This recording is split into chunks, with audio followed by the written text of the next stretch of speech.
इस कार्यक्रम के पुण्यार्जक हैं श्री अशोक श्रीमती ममता जैन सेठी जी, कोलकाता बाहुबली चैरिटेबल ट्रस्ट। श्री दिगंबर जैन दिव्योदय अतिशय तीर्थ क्षेत्र समेतगिरी, जिला जबलपुर, मध्य प्रदेश। श्री पदम कुमार जी पाटौदी के जन्म दिवस के उपलक्ष्य में धर्मपत्नी श्रीमती मनोरमा पाटौदी, पुत्र एवं पुत्रवधू यशवंत पाटौदी, राखी पाटौदी, पुत्र ऋषभ पाटौदी, पुत्री एवं दामाद ममता पाटनी, राजेंद्र पाटनी, पौत्र लक्ष्य एवं दिव्यांश पाटौदी, दोहित्र कुशाग्र पाटनी, प्रॉपर्टी एवं हुंडी ब्रोकर, तराना, मध्य प्रदेश।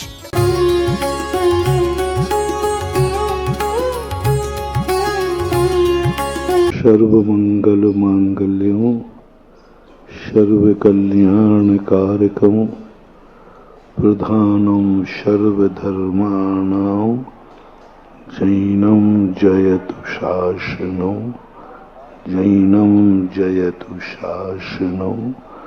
पंच परमेष्टि भगवान के आचार्य श्री गुरुवर कुंद महाराज की, आचार्य श्री गुरुवर विद्यासागर महाराज की, नवाचार श्री समय सागर जी महाराज की जय। जय बोलो मुनि पुंगव सुधा सागर जी महाराज की जय। समस्त शुल्लक महाराज की जय।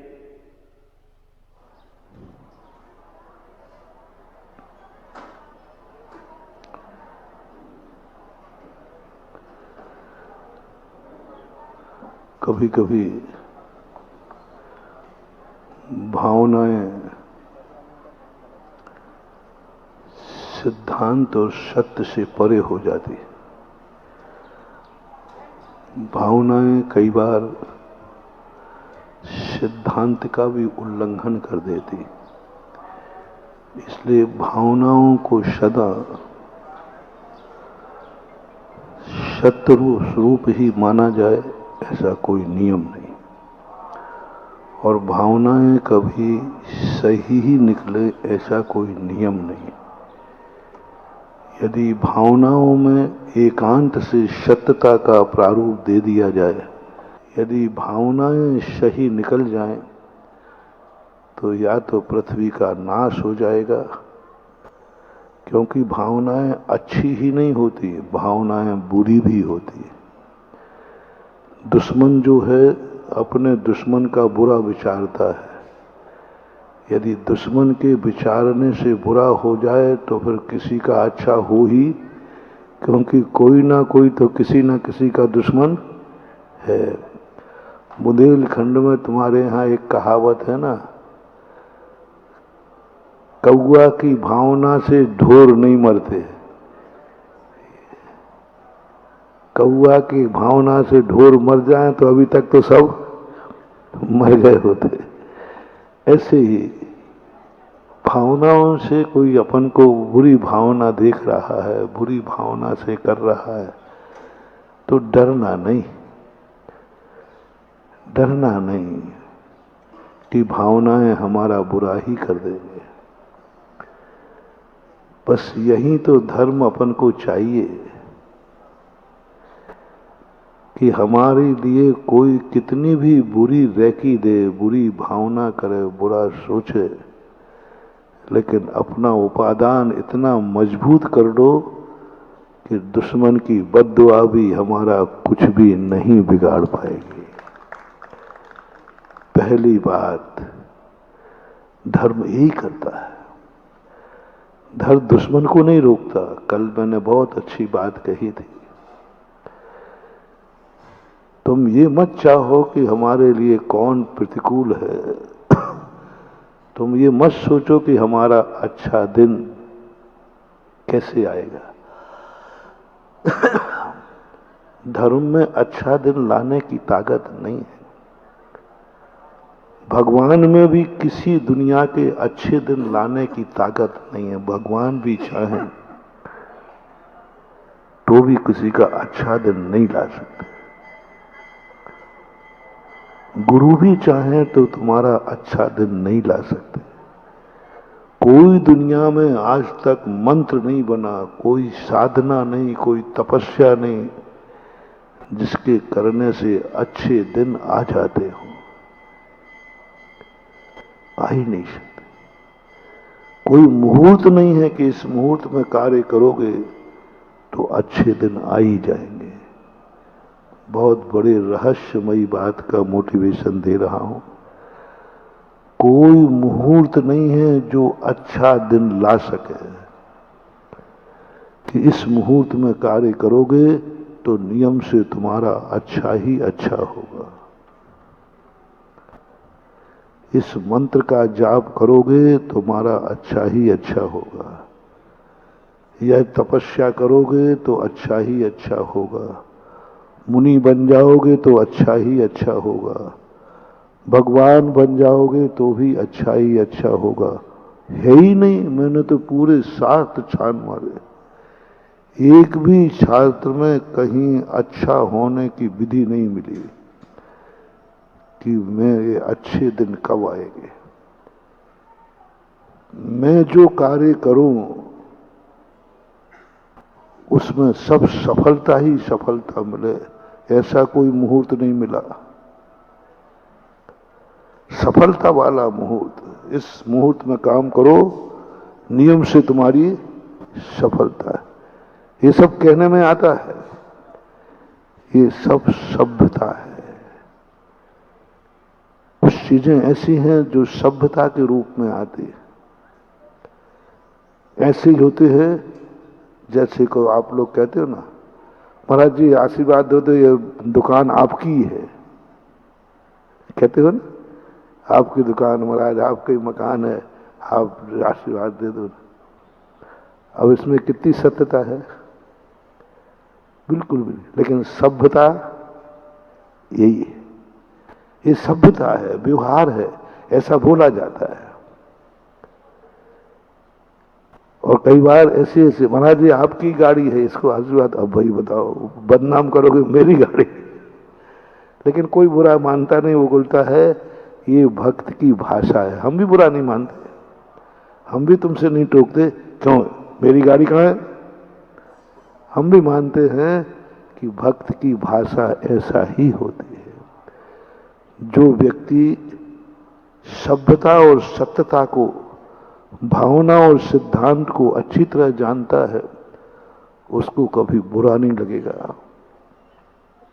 ये गाड़ी आपकी है, महाराज बच्चे को दे दो, ये सब आपके ही बच्चे हैं, ऐसा आशीर्वाद दिलाते हो कि नहीं? महाराज सब आपके ही बच्चे हैं, हम भी आपके ही बच्चे हैं, आशीर्वाद दे दो ना। हम लोगों को बुरा नहीं लगता। कोई सुनता है तो उसको भी बुरा नहीं लगता, क्योंकि वो जानते हैं कि भक्तों की यही भाषा होना चाहिए।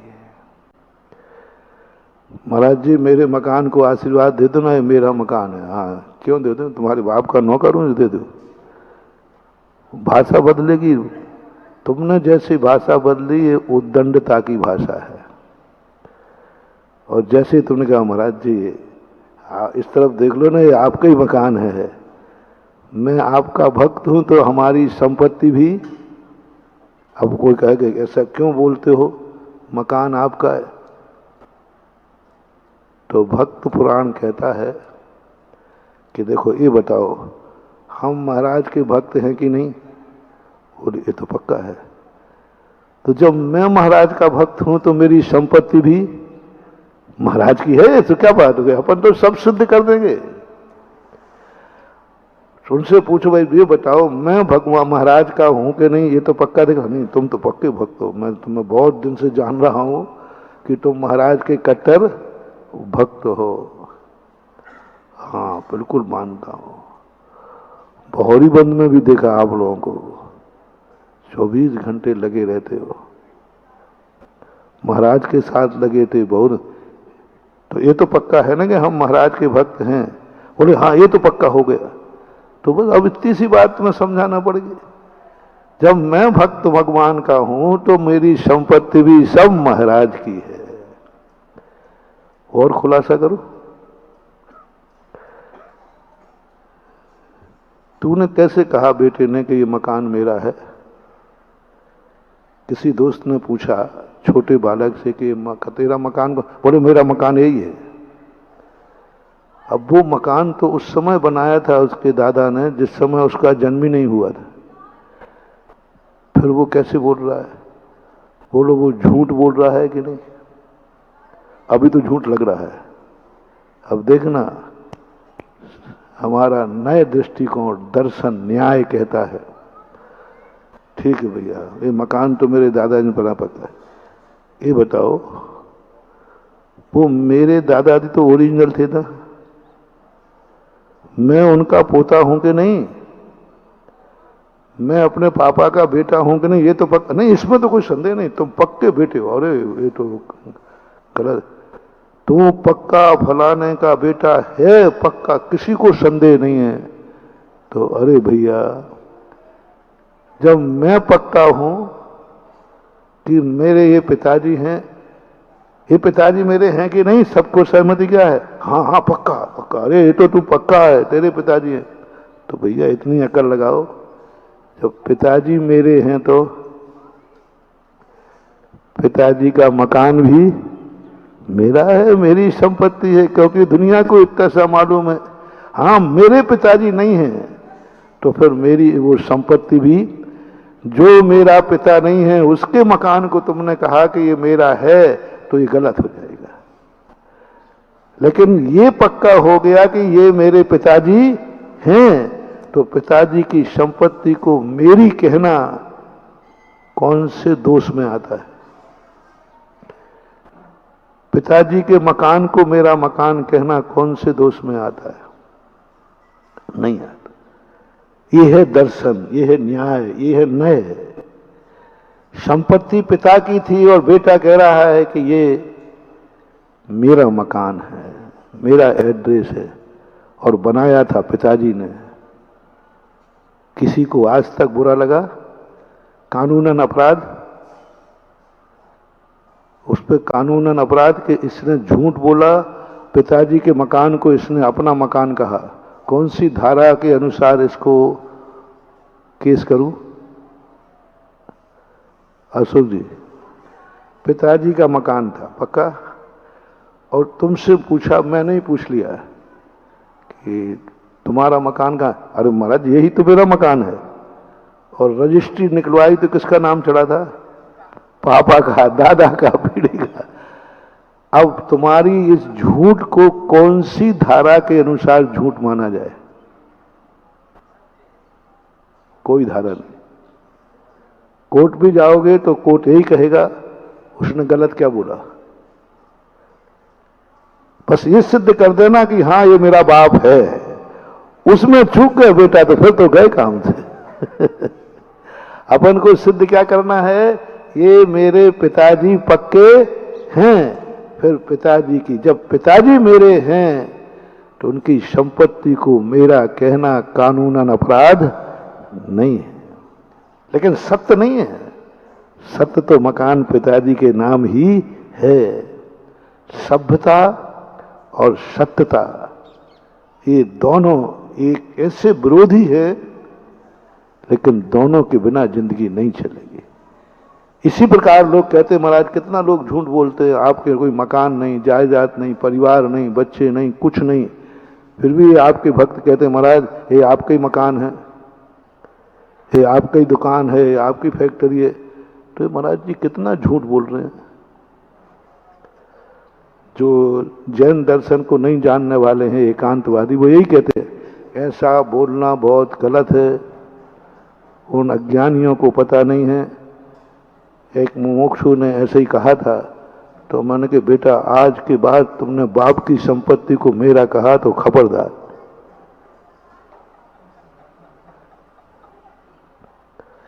बाप की संपत्ति तुम्हारी संपत्ति हो ही नहीं सकती, क्योंकि वो बाप की कमाई है। अरे नहीं महाराज, जब बाप मेरा है तो संपत्ति वसीयत मुझे ही मिलेगी। बस यही ये लगाओ, जो भक्त कह रहा है वो मेरा भक्त है कि नहीं, इसमें संदेह करो। नहीं महाराज ये आपका भक्त नहीं है, हाँ तो फिर तो आप कह सकते हो। जो मेरा भक्त नहीं है वो कहेगा भी नहीं महाराज आपका ही मकान है। ये सिद्ध कर दो अंदर से, मन से, वचन से, मैं महाराज का भक्त पक्का हूं। और सबने स्वीकार भी कर लिया, नहीं इसमें तो कोई संदेह नहीं है, आप महाराज के पक्के भक्त हैं। तो सीधा कह दो, जब महाराज हम सच्चे भक्त हैं मैं महाराज का हूं तो मेरी संपत्ति भी महाराज की है। इसको बोलते सभ्यता। ये खोज सबसे पहले लगभग 1200-1300 वर्ष पहले ये खोज की थी पूज्यवर पूज्यपाद स्वामी ने। उन्होंने जिनेंद्र भगवान की सारी संपत्ति अपने नाम कर ली। पूज्यपाद स्वामी से पूछा, आपकी संपत्ति कितनी है? बोले, जितनी भगवान की है। जिनगुण संपत्ति हो मध्यम। जिनेंद्र भगवान के गुणों की संपत्ति सब मेरी है। अरे तुम कहां? वो जिनेंद्र भगवान का क्या संबंध है तुम्हारा उनका? देखो, एक छोटा सा बालक बाप के मकान को अपना कह रहा है, बाप की संपत्ति को अपना कह रहा है। यहां भी यही उद्दंडता कर रहे हो। कहां जिनेंद्र भगवान और कहां मैं? अरे वो मुनि महाराज थे। कहां अरहंत भगवान है? अरहंत की संपत्ति को दावा कर दिया, जिनेंद्र भगवान की संपत्ति मेरी संपत्ति, और मेरा नाम चलाओ इस पर। जिनगुण संपत्ति हो मध्यम, जिनेंद्र भगवान की संपत्ति मेरी हो। बताओ, पराई संपत्ति को अपना मनाना कितना बड़ा अपराध है, बताओ। दूसरे की संपत्ति को अपनी संपत्ति कहना, ये तो अपराध में आएगा कि नहीं? आएगा ही। तो जिनेंद्र भगवान की संपत्ति को अपनी संपत्ति कह रहे हैं जिनेंद्र पूज्यपाद स्वामी। प्रश्न किया, ये कैसे संभव है? जिनेंद्र भगवान तुमसे भिन्न हैं। तो उन्होंने कहा, भैया तू ये बता, मैं भगवान का भक्त हूं कि नहीं? वो मेरे भगवान हैं कि नहीं? क्या तूने मुझे कहीं धोख देते देखा? बोले, नहीं देखा। क्या मेरा कोई दूसरा देवता है? नहीं है। मेरा भगवान कौन है ये बता दो। नहीं, तेरा भगवान है तो जिनेंद्र देव, क्योंकि तूने आज तक कभी किसी दूसरे देवता को माना ही नहीं। तेरा भगवान जिनेंद्र देव है। इसमें कोई संदेह है? बोले, इसमें कोई संदेह नहीं। तो पागल हो तुम लोग। जब जिनेंद्र भगवान मेरे हैं तो जिनेंद्र भगवान की संपत्ति भी मेरी है, कोई बाधा नहीं। लेकिन ये सत्य नहीं है। लेकिन ये सत्य नहीं है। जिनेंद्र भगवान है, भक्त भक्त है। लेकिन ये सभ्यता है कि जब जिनेंद्र भगवान मेरे हैं, वो मेरे जगत पिता हैं, वो मेरे भगवान हैं, वो मेरे गान हैं। अन्यथा शरणम नास्ति तुमेव शरणम मम, तस्मात् कारण भावेन रक्ष रक्ष जैसा। मेरा एक ही भगवान था, मेरा एक ही भगवान है और यही भगवान रहेगा। अन्यथा शरणम नास्ति।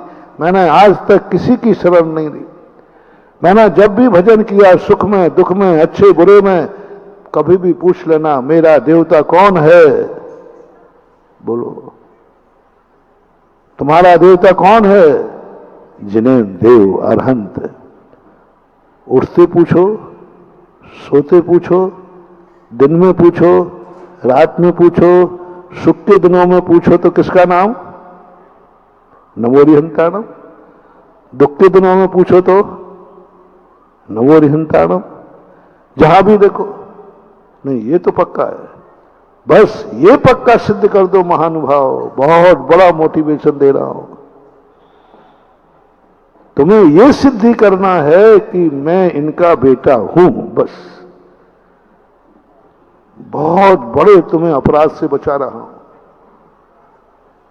बहुत बड़ी वसीयत तुम्हें दिला रहा हूं। मां, तुम्हें यह सिद्ध करना है कि मैं इनका बेटा हूं और ये मेरे पिता हैं। पिताजी तुम्हें एक कौड़ी भी दे के नहीं गया, आकस्मिक मर गया, दे नहीं पाया, मर गया। तो भी जो पिताजी अपने बेटों के नाम न कर पाए और मर जाते हैं कि नहीं, एक्सीडेंटल वगैरह, तो भी वो संपत्ति सरकार जब्त कर लेती है या बेटे के नाम होती है। बस सिद्ध क्या करना है? वो मेरे पिता हैं। बस ये सबूत आपके पास होना चाहिए। ये प्रमाण पत्र आपके पास होना चाहिए, बस वो मेरे पिता हैं और वो मरण को प्राप्त हो चुके, मृत्यु सिद्ध कर दो। बस ये दो सिद्ध होते ही अपने आप पिता की संपत्ति पर तुम्हारा नाम चढ़ जाएगा। ये उदाहरण दे रहा हूं, हमें तुम्हारे से मतलब नहीं है, लेकिन तुम्हारी बात कहने से तुम्हें थोड़ी समझ में आ जाती है। अन्यथा जिसके पिता अपनी संपत्ति बेटे के नाम न कर पाए, वो सारी संपत्ति सरकार की मानी जाएगी। बोलो कितने लोगों का कबाड़ा हो जाएगा? कितने % लोग अपनी संपत्ति बेटे के नाम किए बिना मर जाते हैं? परसेंटेज बताओ। नहीं करते। थोड़ी बहुत तो रहती है, मानो थोड़ा बहुत बंटवारा कर दें तो जो थोड़ी बहुत भी बची वो सरकार के। आज तक किसी पिता की संपत्ति सरकार के कब्जे में नहीं गई। उसकी जाति है जिसका बेटा ये सिद्ध न कर पाए कि ये मेरे पिता है। बस एक पे जोर दो तुम्हें ये मत समझो कि पिता ने मेरी संपत्ति मुझे दी के नहीं दी, मेरे नाम की के नहीं की। वो मकान तो अभी पिताजी के नाम है और पिताजी मर गए, वो दुकान तो मम्मी के नाम है, मम्मी मर गई, अब क्या होगा? कुछ मत घबराओ, कानून बना है तो मात्र ये सिद्ध कर देना कि मैं उनका बेटा हूं। बस कोर्ट से, सुप्रीम कोर्ट से, सब तरफ से फैसले तुम्हारे नाम होंगे और तुरंत पिता के स्थान पर तुम्हारा नाम चढ़ जाएगा। बस आ जाओ यहां पर धर्म पक्ष में। भगवान ने हमें क्या दिया? झगड़े टंटे में मत पड़ो। मैं तो भगवान से कभी, तुम लोग भी सुनो रे, कभी ये झगड़े टंटे में मत पड़ना। पापा जी अब तुम मरने वाले हो, अंगूठा लगा दो ना, अब मेरे नाम रजिस्ट्री कर दो ना, अब तुम कभी भी खिसक सकते हो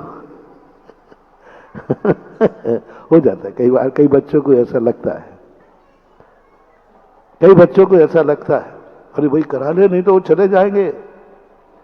हाँ, जब संपत्ति को खतरा हो, जब संपत्ति को खतरा हो तब तो बात अलग है।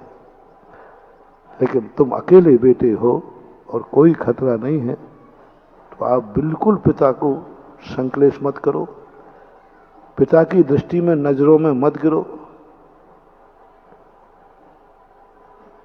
एक बार एक बेटे ने कहा मम्मी से, मम्मी वो जो आप शरीर पर सोना चांदी पहने हैं वो उतार दो ना, क्योंकि अब तुम मरने वाली हो। तो माँ थोड़ी सी आई, बेटा कम से कम मर तो जाने दे, तू तो जीते जी उतरवा रहा है, मर तो जाने दे। माँ को बुरा लगेगा। और बेटा ध्यान रखना, जीते जी तुमने उतारा, जीते जी तुमने पिता का नाम काटा, जीते जी तुमने अपना नाम चढ़वाया, तो फिर ये मम्मी पापा तुम्हें दोबारा कभी जन्म जन्म तक नहीं मिलेंगे।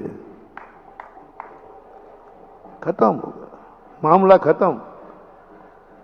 कभी भी भूल करके माता पिता की संपत्ति पर अपना नाम चढ़वाने का भाव नहीं करना, कभी नहीं करना, भूल कर नहीं करना।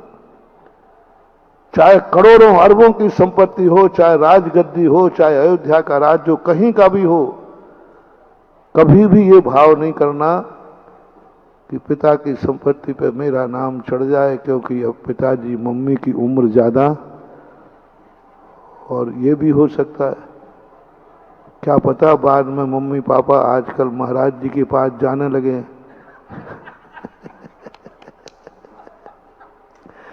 कहीं ऐसा ना हो कि वो सुधा सागर के पास जा रहे। और सुधा सागर का मैं बहुत प्रसिद्ध हूं, ध्यान रखना। मेरे पता नहीं कितने टाइटल हैं। ऐसे ऐसे लोगों से दान करा लेते हैं, हो जाते हैं, जिनसे कोई महावीर जयंती का चंदा नहीं ले पाया। और हमने अभी राजस्थान की बात है, एक व्यक्ति ने मंदिर बना के पंचकर्णक बनाया। लोगों ने कहा महाराज जी ये बता दो आपके पास कौन सा जादू है, ये बताओ। इसने जिंदगी में, उसने खुद कहा महाराज जी आज तक कोई मेरी जिंदगी में मेरे से महावीर जयंती का चंदा भी नहीं ले पाया, लेकिन आपने मंदिर बना दिया, धर्मशाला, पता नहीं कितना काम किया उसने। अब बताओ, वो सेठ था जो अशोक पाटनी का सेठ था। वो अशोक पाटनी का महाराज जी ये मेरा सेठ है, मैं इसके अंडर में काम करता था, गल्ले का धंधा, ये सेठ माना जाता था, हम इसके अंडर में रहते थे, इसको सेठ कहते थे। और इतना अच्छा काम किया बात। तो लोग मेरे से डरते हैं कि आजकल पापा मम्मी सुधा सागर के पास जाने लगे हैं, और सुधा सागर महाराज दिव्योदय अतिशय क्षेत्र गौशाला को बैठे हैं, और इनका प्रवचन होगा, और हमारे मम्मी पापा बिल्कुल कट्टर भक्त हैं, वो शायद सारी संपत्ति कहां दे देंगे? दिव्योदय तीर्थ क्षेत्र में दे देंगे। इसलिए भाइयों ने चर्चा की, वहां पहुंचने के पहले दस्तखत करा लो, अंगूठा लगवा लो, अंगूठा लगवा लो, मरण को प्राप्त हो जाएंगे, करवा लो। महान भाव, मत घबराना, मैं तुम्हें सब दिलवाऊंगा, उससे कई गुना दिलवाऊंगा। तुम्हें एक नियम लेना है, अच्छे माता पिता, जो माता पिता कभी पाप नहीं करते हैं, अधर्म नहीं करते हैं, जुआ नहीं खेलते हैं, व्यसनी नहीं हैं, शराबी जुआरी नहीं हैं, कोई गलत शौक नहीं है, उनके लिए पहला फैसला मैं आपसे पूछ रहा हूं, क्या आपके माता पिता शराबी हैं? यदि शराबी हो तो जरूर जैसे बने तैसे पिता का नाम हटा करके बेटा तुम अपना नाम चढ़वा लेना, मेरा आशीर्वाद है, मेरे यदि तुम भक्त हो तो। मेरे से पूछना, मैं बता दूंगा, सब जानता हूं मैं, चिंता नहीं करना। पिता की संपत्ति पे अपना नाम चढ़वाना हो तो मेरे पास आना, मैं चढ़वा दूंगा। मेरा नेटवर्क बहुत लंबा चौड़ा है, बहुत ऐसा रास्ता बताऊंगा, तुम्हारा काम फतेह हो जाएगा। पिता की, फिर से रिपीट कर रहा हूं, पिता की संपत्ति पर यदि अपना नाम चढ़वाना हो किसी को तो मैं तुझे रास्ता दिखा दूंगा, पर शर्त एक है कि तुम्हें सिद्ध करना पड़ेगा मेरा पिता शराबी है, मेरा पिता शराबी है, मेरा पिता जुआरी है, मेरा पिता व्यसनी है, मेरे पिता को गलत शौक हैं, ऐसे शौक हैं जो कुल के विरुद्ध हैं, जाति के विरुद्ध हैं, धर्म के विरुद्ध हैं, परिवार के विरुद्ध हैं और स्वयं के विरुद्ध है। ऐसी खोट है मेरे पिता में जिसमें वो अपनी स्वयं की जिंदगी बर्बाद कर रहा है, परिवार को बर्बाद कर रहा है। ऐसा शौक है कि कभी भी मर जाएगा, पूरा परिवार अनाथ हो जाएगा। तो जरूर जरूर जैसे बने तैसे पिता के नाम पर अपने नाम चढ़वा देना, यही तुम्हारा सबसे बड़ा धर्म होगा पिता के प्रति। क्योंकि संपत्ति बचेगी नहीं तो वो क्या पाप कर लेगा, नहीं तो वो बेच देगा, जुआ में लगा देगा वो दांव पे। जुआ पे लगाने के पहले संपत्ति पे अपना नाम चढ़वा लो। अब वो दांव पे लगा ही नहीं सकता, लगाएगा तो कुछ, क्योंकि वो जुआरी है। बोलो ये पाप हुआ कि धर्म हुआ? एक जुआरी पिता का तुम्हें मालूम है कि सब जायदाद बिकवा देगा, जुआ पे लगा देगा, तो मैं बेटे से कह रहा हूं उस संपत्ति को अपने नाम चढ़वा लो। इससे पिता जुआ खेल नहीं पाएगा, पिता जुआ खेल नहीं पाएगा तो वो भी पाप से बच जाएगा, वो शराब पी नहीं पाएगा, नाली में गिरने से बच जाएगा और संपत्ति भी बच जाएगी। ये समझदार बेटे को मैं इशारा कर रहा हूं। एक साधु थे, तापसी थे, उनका एक चेला था। साधु थे वो, उनका एक चेला था। और जब भी वो बिहार करके जावे तो गांव के बाहर रुक जावे, बेटा इस गांव में देखते हुआ कोई चोर तो नहीं है, ये गांव लुटेरा तो नहीं है। अब वो 1 किलोमीटर पहले पिताजी गुरुजी रुक जाते, चेला गांव में जाता, फिर लौट के आता। तो चेला परेशान हो गया कि ये आखिर हर दिन की यही बात है, 2 किलोमीटर जाओ, 2 किलोमीटर लौट के आओ और इतना बिहार करो।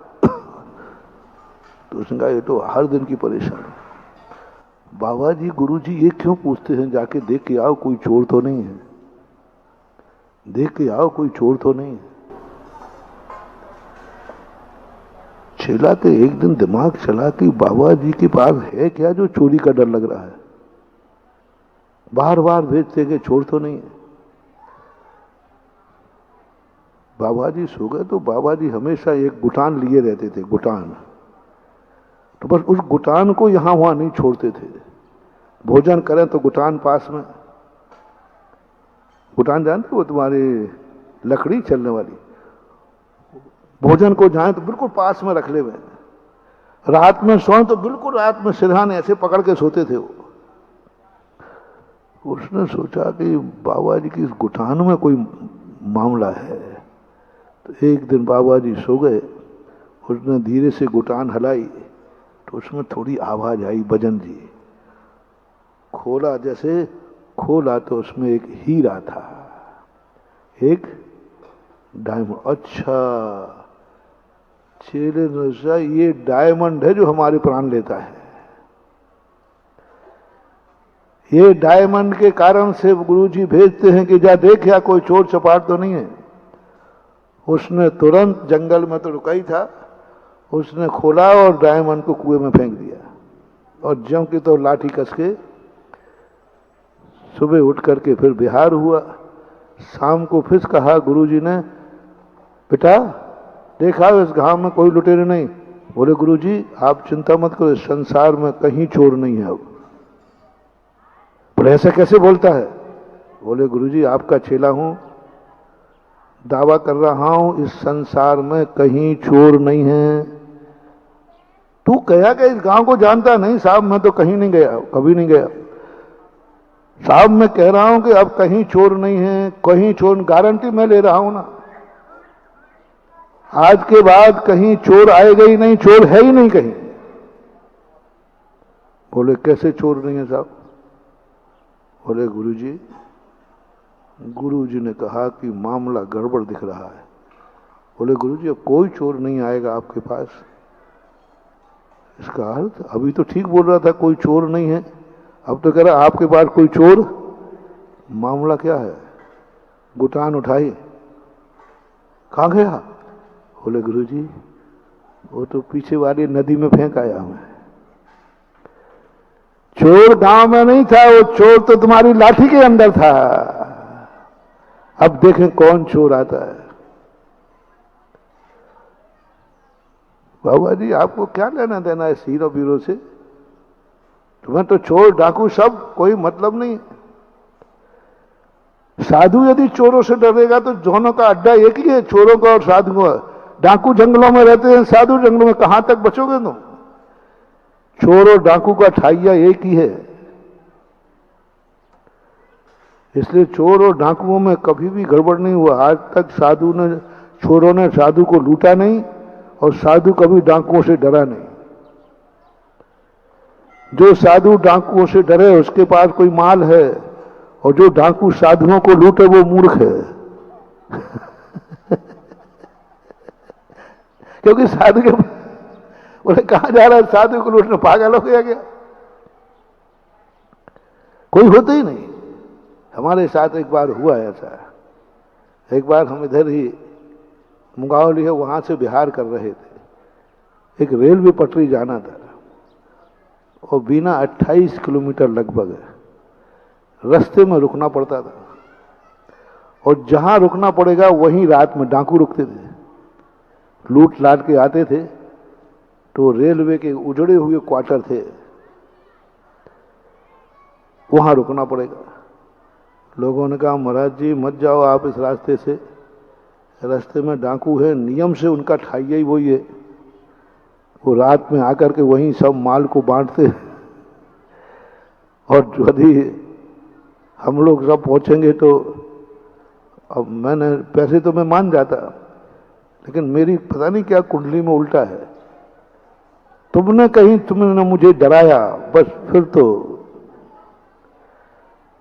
50 बार के केस हैं। किसी ने डराया तो बस फिर तो सुधा सागर डरने वाला नहीं है, फिर तो जाऊंगा। किसी ने ये बार कह दिया कि वहां जाओगे तो खतरा है, बस अब तो खतरों से खेलने का आनंद अलग आता है। अभी एक ही संस्मरण सुना रहा हूं,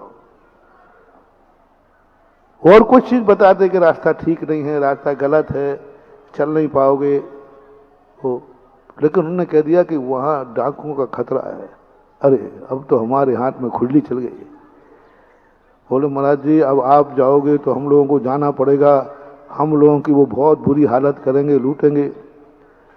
मैंने कहा भैया मैंने आपको चलने को कहा ही नहीं। कोई नहीं गया साथ में।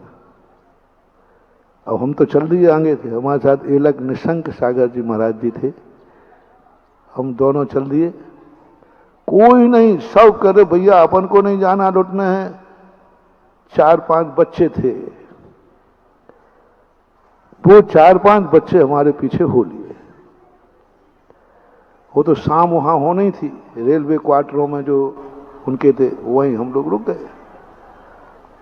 अब शाम को मैंने कह दिया कि देखो, और सब इतनी बरसात भयंकर कि रास्ते में पानी भर गया, पटरी पे से जाना पड़ा। इतनी बरसात, सबके कपड़े भीग गए थे।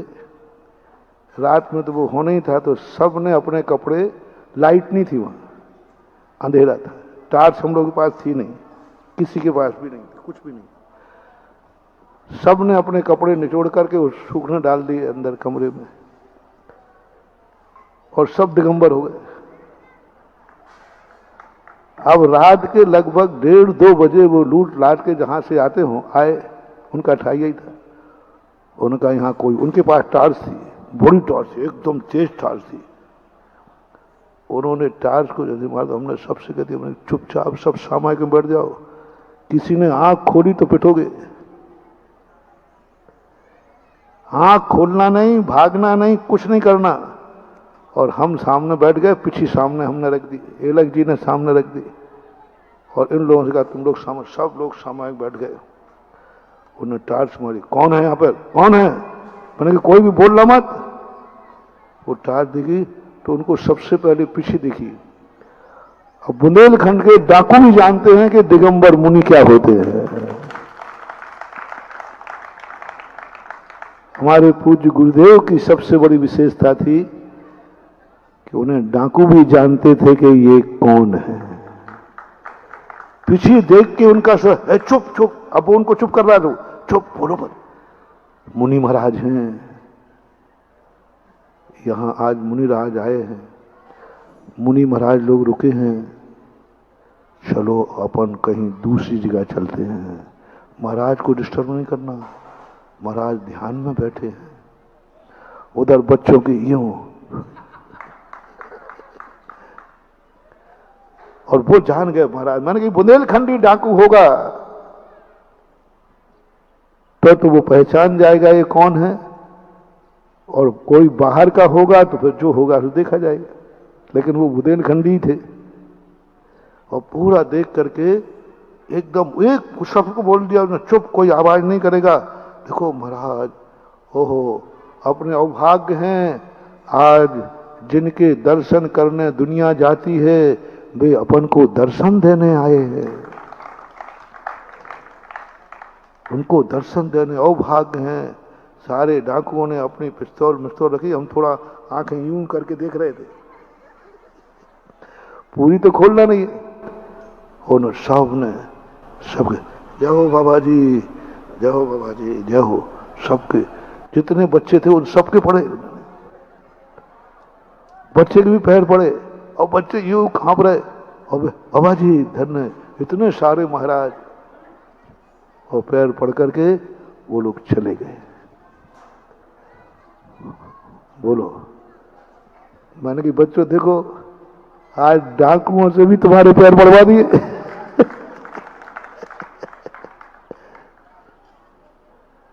क्या करेगा, दोनों का ठाइया एक है।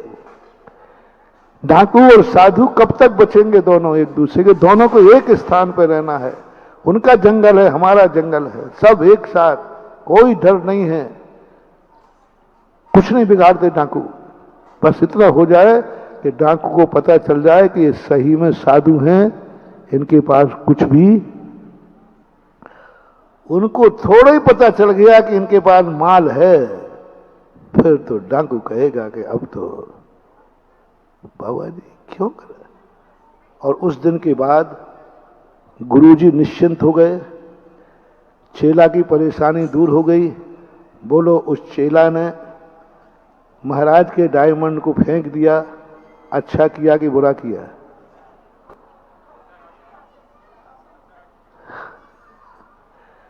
ऐसा ही यदि बाप जुआड़ी है तो उसको बेदखल कर दो संपत्ति से, उसका नाम हटा दो। जैसे बने तैसे मैं आशीर्वाद दूंगा तुम्हें, पर तुम्हें सिद्ध क्या करना है कि मेरा पिता व्यसनी है, मेरे पिता को गलत शौक है, बस ये सिद्ध कर दीजिए, फिर आप अपना नाम छड़वा देता। दो पिताओं का कभी भी अपने नाम नहीं छड़वाना। एक पिता तुम्हारा धर्मात्मा हो, बहुत धर्मात्मा हो, दानी हो, तुम्हें ये भी डाउट है कि मेरा पिता इतना धर्मात्मा है कि शायद पूरी संपत्ति दान में दे देगा और ओवर और बोलेगा कि हम भी पूरी जिंदगी कमा कमा के चुकाते रहें, तो भी बेटा तुम अपने आप को अभाग्यशाली मानना कि मैंने कितना पुण्य किया है जो मुझे ऐसा पिता मिला है। तुम्हारी व्यवस्था मैं करूंगा, अभी चिंता नहीं करना, पर तुम्हें ये भाग मैं पूछ भी सकता हूं। देख, तेरे पिताजी कह रहे थे कि हम सारी संपत्ति पूरी दान में देना चाहता हूं। सुनो रे सारे बेटों और हमारे भक्त बापों के बेटों, तुम्हारे सारे पापाओं ने कहा है, ऑनलाइन मेरे पास समाचार आया है सारे, कि महाराज जी आपने जब से दिव्योदय अतिशय क्षेत्र का नाम लिया है, मेरा मन कर रहा है कि जिंदगी भर की सारी संपत्ति मैं दिव्योदय अतिशय क्षेत्र के नाम करना चाहता हूं। ये समाचार मैं आपको दे रहा हूं, आपके बाप की। कितने बेटे हैं जो तुरंत टिकट कटा के मेरे पास आएंगे, भगवान गुरुदेव मुझे मालूम नहीं था कि मैं इतने भाग्यवान बाप का बेटा हूं, महाराज धन्य हो गया मैं, आपको मेरे पापा ने ऐसा समाचार दिया, ऐसा कहा कि हम सारी संपत्ति क्षेत्र के नाम देना चाहता हूं। मैंने कहा हाँ बस भगवान देर मत करना, यदि मेरे अनापत्ति क्या बोलते अनापत्ति एनओसी की जरूरत हो तो लो, मैं अनापत्ति पत्र देता हूं कि पिताजी यदि सारी संपत्ति दान में देते हैं तो हमारी कोई आपत्ति नहीं है। ओहो अद्भुत, जाओ इतना आनंद मना लेना जब तुम्हारे मम्मी पापा, तुम्हारा घर का गार्जियन इस प्रकार के दान की बात करे और तुम्हारे मन में आनंद आ जाए, जाओ तुम्हारे चक्रवर्ती बनने का रिजर्वेशन हो गया। मैं कई बार कहता हूं, व्रत की कोई कीमत नहीं है। व्रत लेती कैसा लगा, नियम लेते ना अपन लोग, नियम की कोई कीमत नहीं मानूंगा, नियम लेते कैसा लगा। मुनि बना हो, कोई मुनि की कीमत नहीं, ऐसे मुनि तो अनंत बार बन गया। कीमत है मुनि बनते समय कैसा लगा, कैसा लग रहा है। अवभाग्य पूजा करने में सब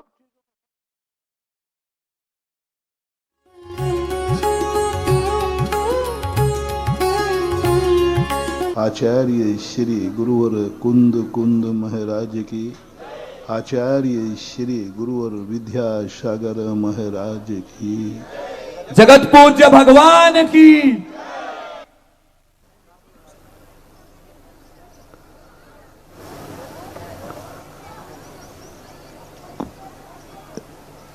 कोई ना कोई कहीं ना कहीं ऐसी महाशक्ति और महासत्ता का आकर्षण होता है जो बार बार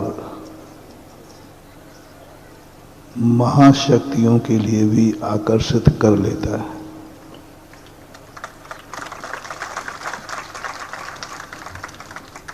टका से टका और धका से धका, ऐसा सिद्धांत है।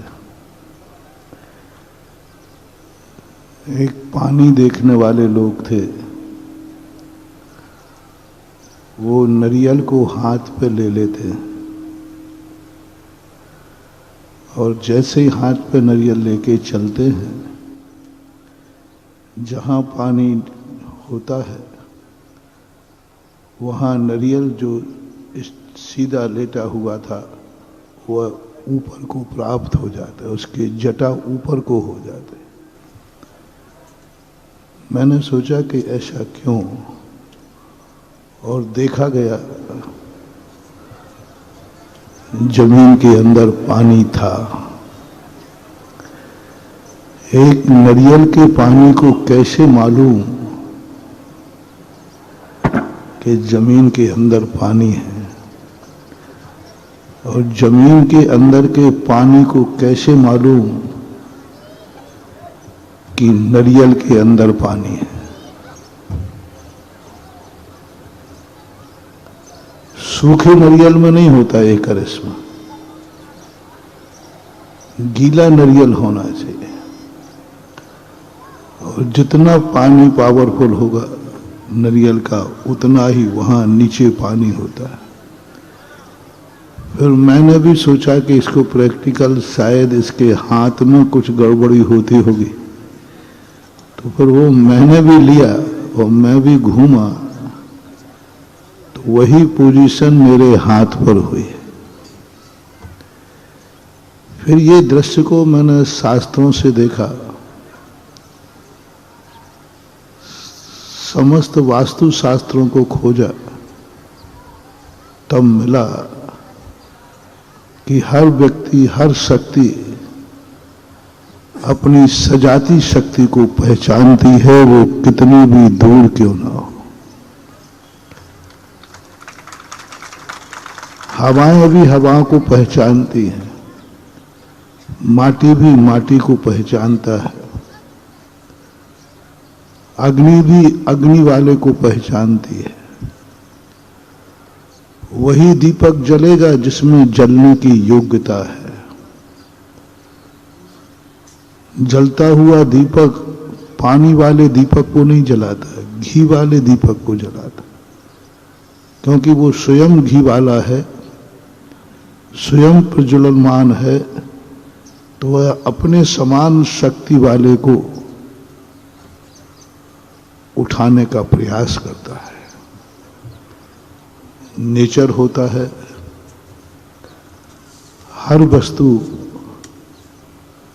अपनी वस्तु से समान शक्ति वाले से प्रभावित होती है और अपने ही समान शक्ति वाला, जैसे आप लोग हो,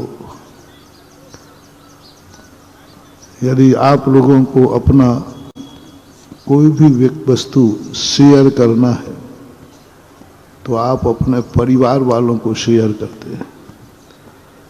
परिवार का व्यक्ति आपको आकर्षित करता है और तुम परिवार के व्यक्ति से आकर्षित होते हो। वो आकर्षण ऐसे ही नहीं है, वो कहीं ना कहीं से तुम्हारा अंश, तुम्हारा वंश तुम्हें खींच रहा है,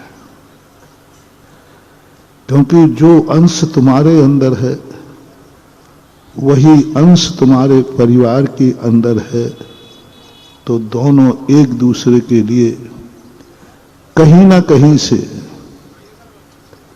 आप सकारात्मक हो गए, एक दूसरे की पीड़ा को हरने का भाव करोगे, एक दूसरे के लिए जियोगे, एक दूसरे के लिए मरना पड़ेगा तो मरोगे भी, एक दूसरे के लिए कमाओगे। और कभी कभी तो दोनों आकर्षण में इतना हो जाता है कि एक व्यक्ति अपने उस वंश और अंश के लिए जिंदगी सब कुछ समर्पित कर देता है, जिसे आप बेटा कहते हैं। जिंदगी भर का पूरी कमाई मरने के पहले वह सोचता है कि मैंने जो कुछ किया वह मेरे बेटे को मैं समर्पित करता हूं। ऐसे ही नहीं समर्पित कर दिया उसने, उसके अंश ने उसके अंश को प्रभावित किया, उसके संस्कार ने एक दूसरे को किया। पड़ोसी को 100 रुपया देने में तकलीफ है, लेकिन बेटे को सारी वसीयत देने में भी तकलीफ नहीं बल्कि हर्ष है। दूसरों के लिए कितना खर्च हो जाए तो आपको थोड़ा सा भी हो तो तकलीफ होगा, खर्च हो गया।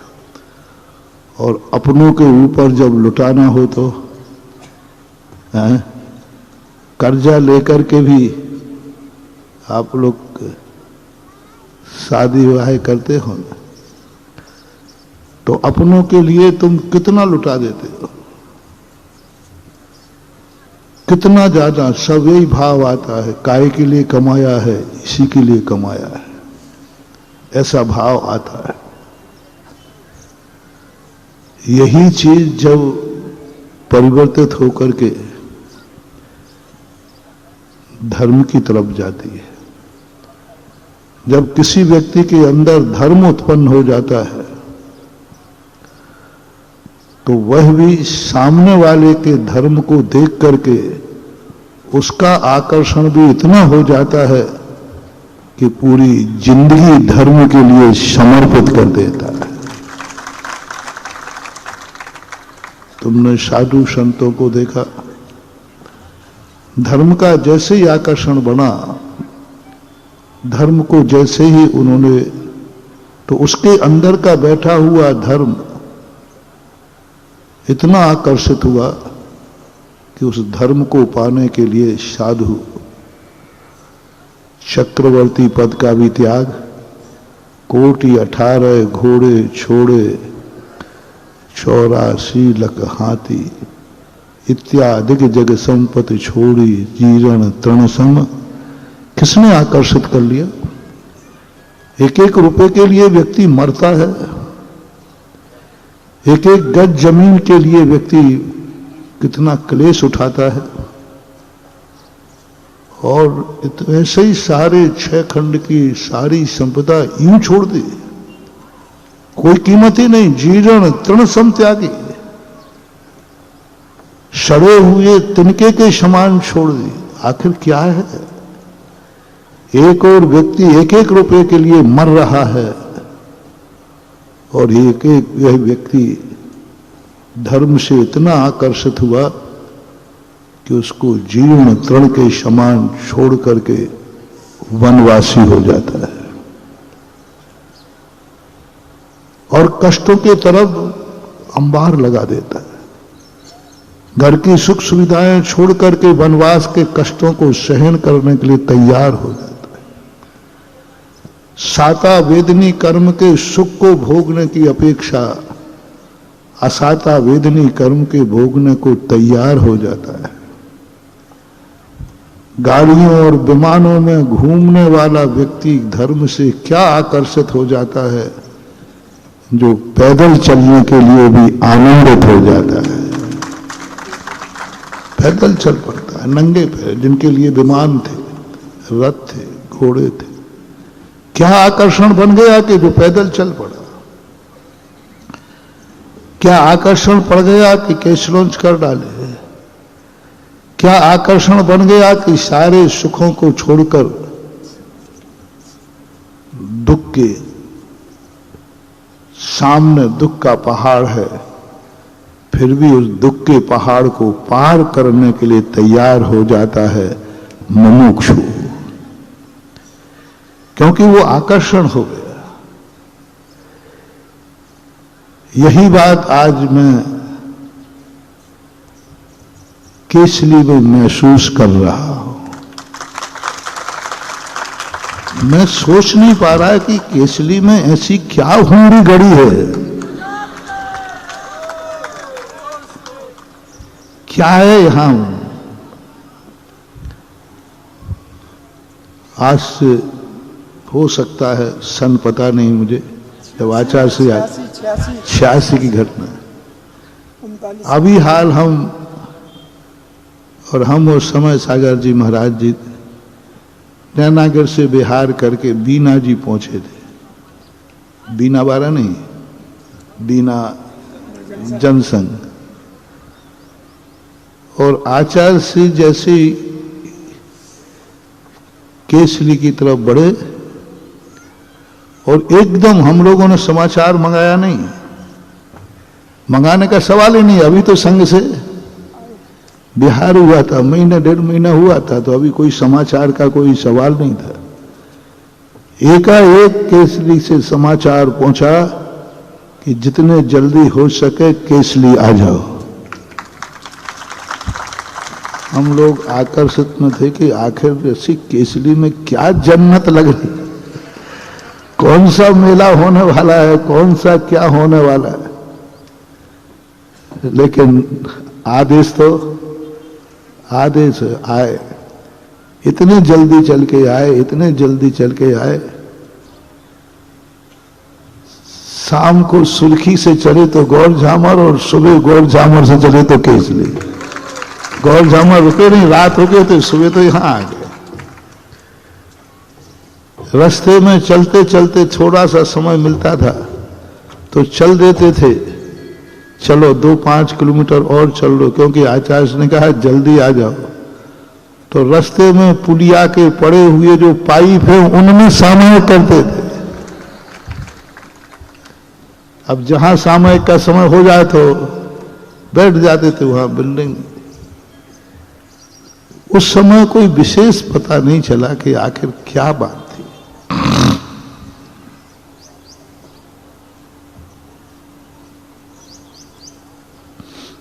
गौर भी नहीं किया। उस समय तो गुरु प्रधान थे, गुरु का आकर्षण था,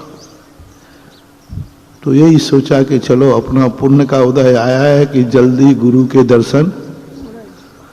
सारा का सारा हम लोगों ने अपना श्रेय आने का शब्द गुरु को दे दिया, क्योंकि हमारे गुरु संसार के सबसे ज्यादा एनर्जीफुल गुरु थे।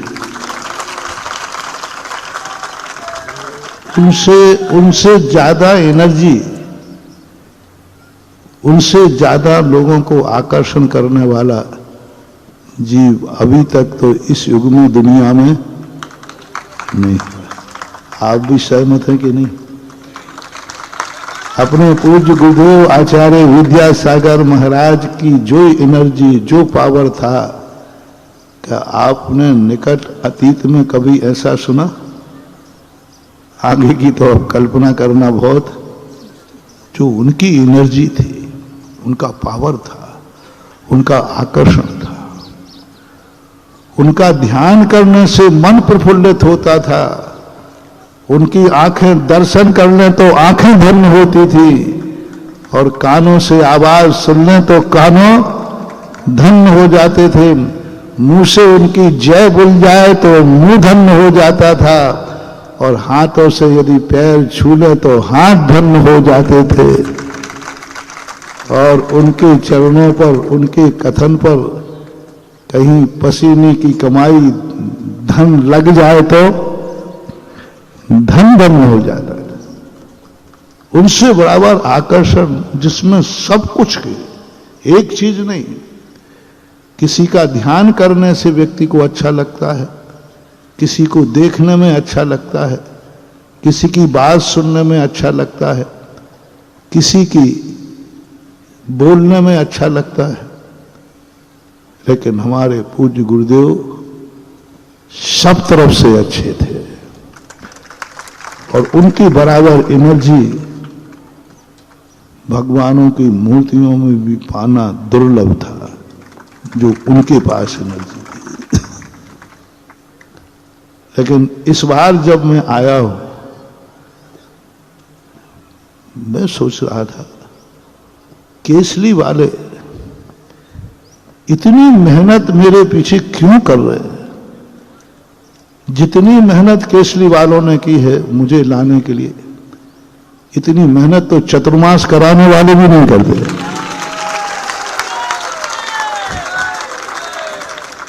हाँ, चतुर्मास कराते, एक दो बार आ गए और चले गए, लेकिन इतनी मेहनत 2-3 महीने तो हो गए लगभग।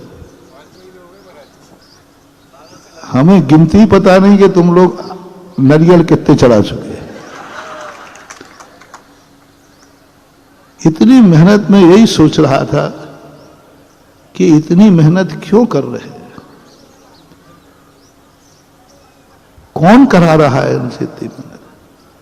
मैंने तो इतना हतोत्साहित किया, एक बार तो मैंने कमरे से बाहर निकाल दिया। मैंने कहा देखो तुम लोग बार बार आके माथाफोड़ी करते हो, हमारा कोई निश्चित नहीं है, दूसरों को समय दो। बाहर बहुत सारे लोग बैठे, जब देखो जब केसली, जब देखो जब केसली, जब, अरे भाई दूसरे भी बैठे, कोई अकेला केसली भक्त थोड़ी है। तो एक बार तो मैंने कहा तुम लोग सब बाहर बैठो, बाद में, क्योंकि पुराने ग्राहक को कम समय दिया जाता है। लेकिन केसली बराबर हटी,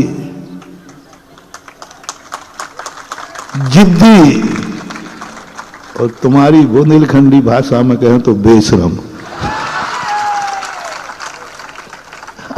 सीधी बात है। अब बुंदेलखंड में तो थोड़ी थोड़ी बुंदेलखंडी तो बोलना ही, लेकिन इन्होंने पीछा नहीं छोड़ा। मैंने खूब हतोत्साहित किया कि भाई देखो मेरा रूट नहीं है, उस रूट से मेरा जाना संभव ही नहीं है, मैं दूसरे रूट पे बैठा हूं और वहां से 200-250 किलोमीटर चलूं। मेरे पागल कुत्ते ने काटा है केसली के लिए।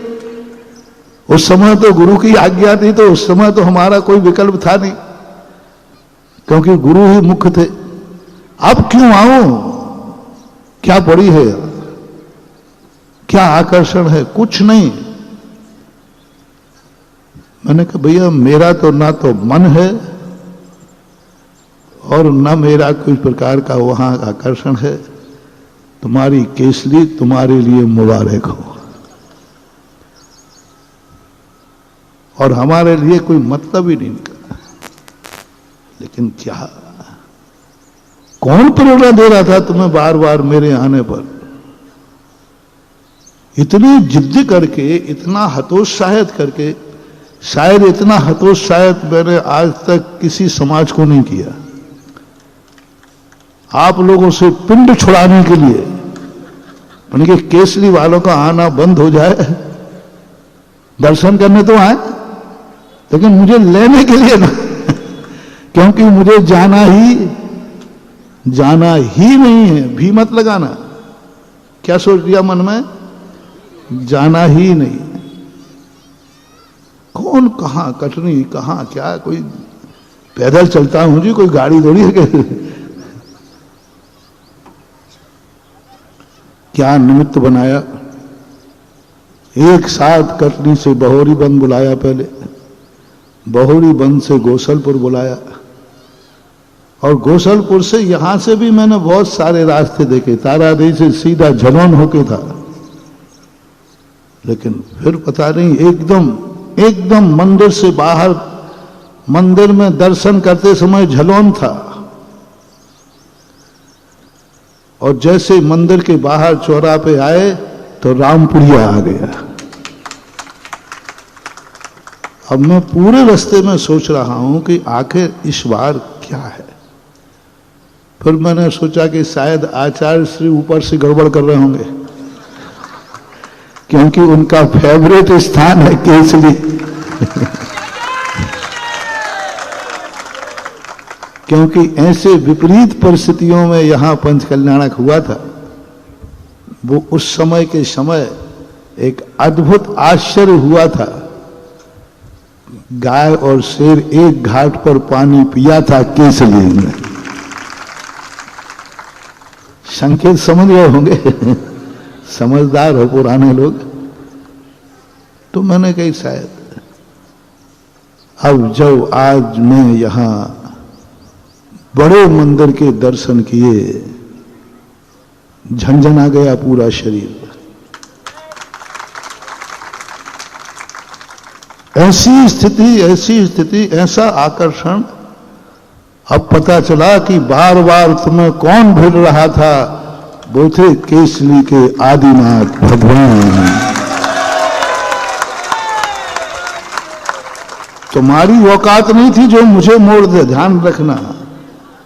केसली वालों में इतनी दम नहीं है कि मेरे इच्छा के विरुद्ध मुझे मोड़ दे। सुन रहे हो ना?